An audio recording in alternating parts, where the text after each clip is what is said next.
Corbin Burnes yesterday signed with the Diamondbacks. Giants Whatever. fans. I'm totally happy with this. I really did not want this. I mean, to me, this was the Giants lucked out here. Absolutely lucked out. Totally. Corbin Burnes' numbers, if you were one of those analytics people that looks at the numbers, his swing and miss rate, his strikeout rate, it all went down last year. You're now going to get involved in a big money long-term deal for over $200 million with a guy who's already shown regression. That makes no sense. And then you're going to sit there and, this guy's regressed. It's like, what's he going to do for you? He's going to have like a year or two of good ball, and then he's going to be bad for in the wrong year too, right? It'll be 3 years. I mean, it's like these 6 year, 7, 8, these 6, 7, 8 year contracts with options after year 2. I mean, guys, those are lose-lose. If the pitcher pitches well, you have him for 2 years, but you're committing. I mean, it's like anything else. It's like, I made a bet. Is it a good bet? No, it's not a good bet if you're betting $2 and you potentially can win, 5 cents. Yep. Or you're betting, $2 million and you can win $5. It's like, no, you're risking more than you should based on the reward that you potentially can gain. And the same thing is here. It's like when you sign a pitcher to a 6 year, 7 year deal for over $200 million and then have a second year out, it's lose-lose. If he pitches well, he opts out. If he pitches poorly or gets hurt, he opts in. You're committing to 6 years of, huge money, and he's only committing to 2 years to you. I mean, yeah. So it's an awful way to structure. My standard has been Cueto one were terrible. Yeah, I've never believed in signing pitchers that aren't your own, where you don't have all, if it's your own pitcher, you can sign him to a long-term deal because you have every bit of imaging and knowledge about that pitcher's arm.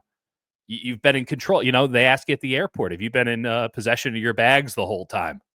If you say no, well, then they're going to think there might be something wrong with those bags. They're going to check them out a little bit harder. But if you've been in possession of your bags the whole time and you want to sign the bag for, you give them the bag, I guess, in this case, you want to give 5, 6 years. Okay, that's fine. I don't think it's smart, but at least that's justifiable because all the ins and outs of that player. And it was your system that put them in that spot. Picking up somebody else's bag and then being like, hey, we're going to give you 6 years. Like, oh my God, it's so dangerous. I'm with you on the options and this and that.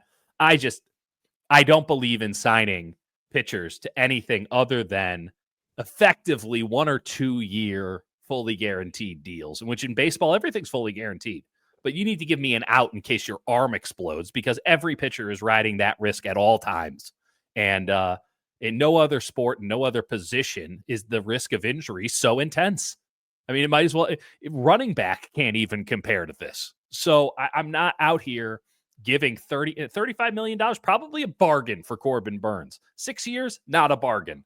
So I'm not playing that game. Produce your own pitching. You play in a ballpark that is conducive to pitching.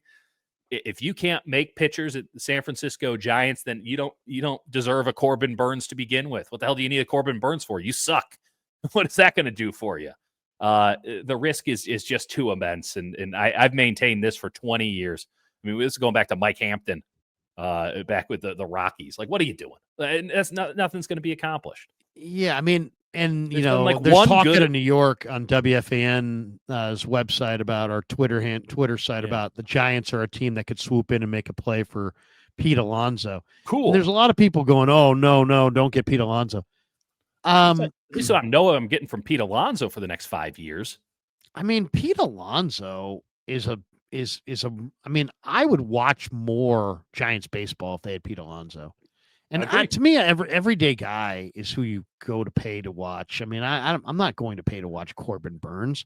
I'm paying to watch the guys who play for the Giants. I don't even think starting pitchers are going to exist in 3 years. Well, the other thing, yeah, I mean, that's another one. And then the other one is given 6 years to a starting pitcher. Like the trend is pretty clearly that starting pitching does not matter. Right. And then the other until the playoffs. Tell me then when it worked. What did the Dodgers do? I mean, and then the other thing, I mean, it's like, okay, you're gonna pay Corbin Burnes, And it's just like, I mean, the Giants had the best, hottest pitcher in all of baseball in the second half of the year. His name was Blake Snell. Gone. Okay. Guess what the Giants' record was in the second half of the year with the hottest pitcher in baseball who threw a no-hitter and was almost borderline unhittable. Guess what the Giants' record was in the second half of the year? It's like 15 games under 500. I think it was 500. I think they were 500. Okay, fair enough. But I mean, 500. 500. Yeah. They played 500 balls. They So locked in mediocrity. this idea that, people are like, Krug, they need pitching. Okay, they need pitching. Sure, Everybody they need pitching. They need more than one. But here would be my counter to that would be, okay, they need pitching.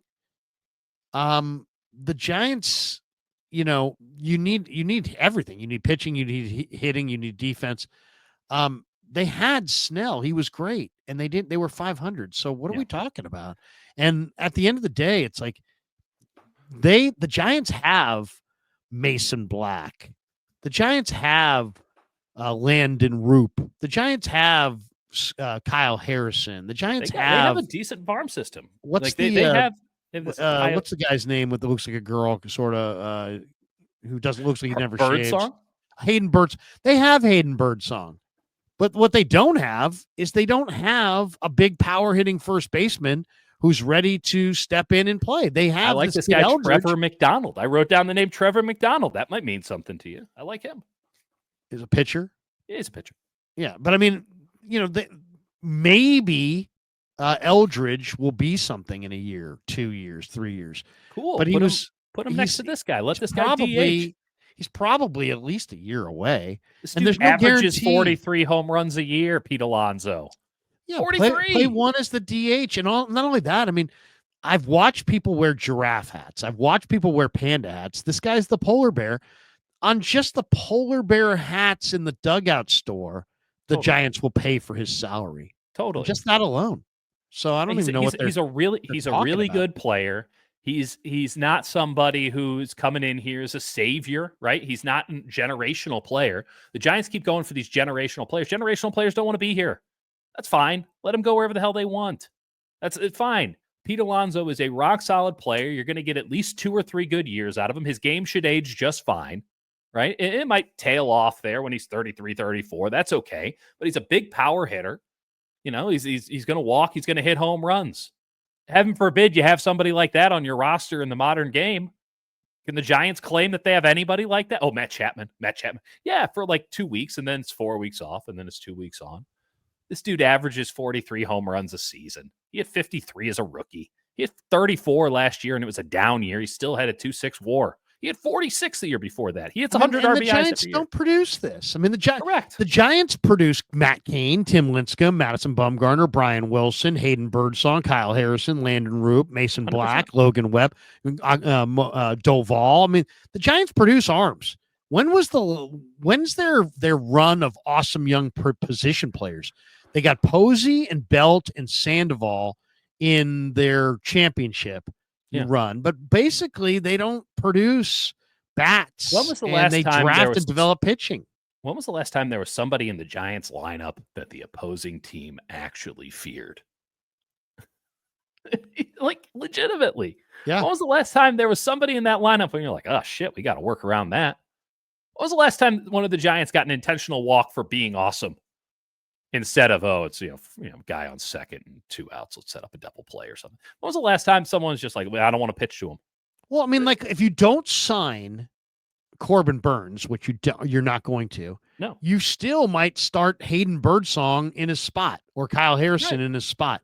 If you don't sign Polar Bear, your first baseman's Lamont Wade or Wilmer Flores. Right. Oh, well, we can aggregate the Polar Bear, but not really, because there's an impact to having a player like that. I'm with you 100%. I would like those people. The people that are out there saying, they're fine with Yaz. They're fine with Flores. Yeah, that's all they'll ever Wade. be. They'll be fine. They'll never be good. Oh They'll my never be God, great. you're kidding me.